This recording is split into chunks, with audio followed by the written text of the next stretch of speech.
O Bem-Estar continua na internet para falar sobre benefícios de terapias e tratamentos com água quente e água fria. A gente recebe aqui agora a nossa dermatologista consultora, a doutora Márcia Porcelli. Tudo bom? Bem-vinda. Tudo bem, tudo ótimo. E o fisioterapeuta João Douglas Gil. Tudo bom? Bem-vindo. Tudo bem, obrigado. Bom, doutora Márcia, a Juliana diz que sempre que toma banho, tanto com água fria ou com água quente, ela sente muita coceira nas pernas, chega a chorar de tanto que coça. Por que isso acontece? Até com água fria pode acontecer isso? Então, o nosso corpo precisa manter sempre a mesma temperatura, então não pode ser nem tão fria nem tão quente. Você altera esse metabolismo e a pele sofre.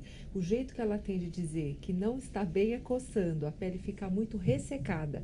Então, melhore a temperatura e passe bastante hidratante que essa coceira vai melhorar. A Vânia de Franca, aqui em São Paulo, disse que na gravidez engordou 28 quilos, ficou muito inchada. Disse que uma das coisas que ajudou a tirar esse inchaço foi a água do mar. Faz sentido isso? Faz todo sentido. A água do mar é mais densa por causa do sal. Então a pressão hidrostática dela é muito maior do que uma água de piscina. Então com certeza o retorno venoso que ela vai ter e o estímulo da função renal vai ser bem maior do que uma água de piscina. E ainda aproveita a praia, né? Nossa, Que coisa tomar boa. cuidado com o sol, né? Cuidado. É. O Jamerson do Rio de Janeiro, a doutora Márcia, disse que o amigo tem psoríase e em alguns momentos ele melhora, mas outros não. Quer saber de que forma pode ajudar esse amigo com outro tratamento além dos cremes. Diz que nesse momento nem o creme tem surtido efeito.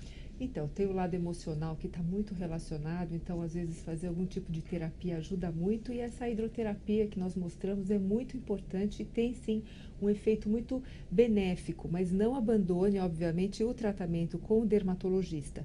A psoríase é uma doença crônica, ela não tem cura, ela tem controle.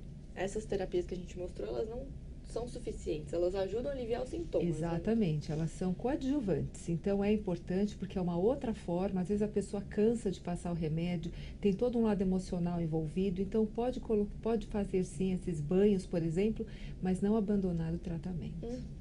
Sobre fibromialgia, a Fernanda aqui de São Paulo quer saber sobre a terapia da flutuação para ajudar na fibromialgia. Ela diz que mesmo usando medicamento forte e controlado, ela tem às vezes dores. Fibromialgia realmente é uma doença dolorida, chata. E a imersão vai colaborar bastante. A água quente faz com que ela relaxe.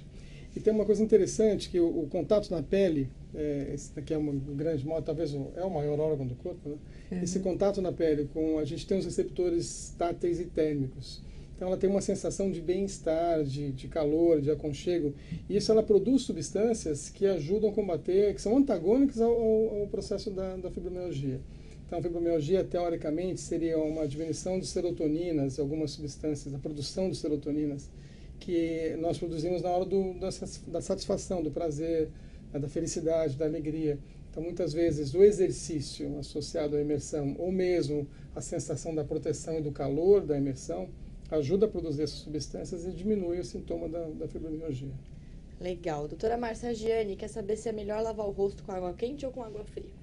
Com água morna, se ela tiver. Se não, a gente recomenda que seja um pouquinho mais fria, se ela não tiver, por exemplo, uma torneira com água quente, pode ser fria sim, porque a quente ela vai estimular mais a oleosidade. Lembrar que o nosso rosto é a área que tem maior glândula, então é muito mais oleoso. Interfere se a pessoa tem a pele mais oleosa, lavar com água um pouquinho mais fria? Pode ser, melhora bastante essa oleosidade. O Rodrigo de Curitiba está com estiramento no tendão. Quer saber se deve fazer compressa de água quente ou água fria? Então é interessante, dependendo da fase do estiramento, porque o tendão em si, a lesão tendinosa, é preocupante porque ele tem pouca vascularização, tem pouca circulação ali. E antes nós aplicávamos muito gelo no tendão. Hoje, se você coloca gelo, você pode diminuir ainda mais essa circulação e diminui mais a cicatrização. Então é interessante, muitas vezes, soltar a musculatura responsável por aquilo, que o tendão é o final da musculatura. Então você faz calor na musculatura, onde ele tem a lesão, e solta aquela musculatura, relaxa, que deve diminuir a tensão no tendão. Então, eu acho que mais interessante é usar o calor nesse caso, não sendo na fase aguda, logo no início. O Sérgio, doutora Márcia, quer saber se a água quente ajuda a tratar furúnculos. Então, o furúnculo também é uma infecção bacteriana grave, precisa ser tratado com antibiótico e uma das fases é colocar, sim, bastante compressa quente, porque você ajuda na drenagem. Você faz com que esse processo inflamatório melhore, o organismo vai fazendo um caminho, porque ele quer expulsar esse pus que já se formou lá dentro. Então, bastante compressa quente é interessante, mas tem que tomar antibiótico. Dr. Douglas falou no programa sobre o choque térmico e o André quer saber que ele foi ensinado a utilizar um balde de água gelada e outro de água quente para ativar a circulação das pernas, colocando um pouquinho em um pouquinho no outro. Ele quer saber se essa alternância entre água quente e fria para ativar a circulação é saudável. Existe alguma contraindicação? Não, é muito saudável, desde que siga esse protocolo. Começa com o calor, em torno de 4 a 5 minutos, e intercale com 1 minuto de frio e de quente. Aí ele vai ter esse efeito da bomba de circulação, da bomba de compressão e relaxamento, o que melhora bastante a circulação. A contraindicação, é importante dizer, em algumas situações, como no caso do diabetes, que ele tem diminuição da sensibilidade, ele pode se queimar com calor ou com frio. Algumas doenças, algumas neuropatias, que nós chamamos também, que traz a diminuição de sensibilidade, são preocupantes. Então, esses são os cuidados. E as doenças de pele, né? Uma ferida aberta, alguma contaminação, enfim, alguma doença que pode ser comprometida com o banho de imersão.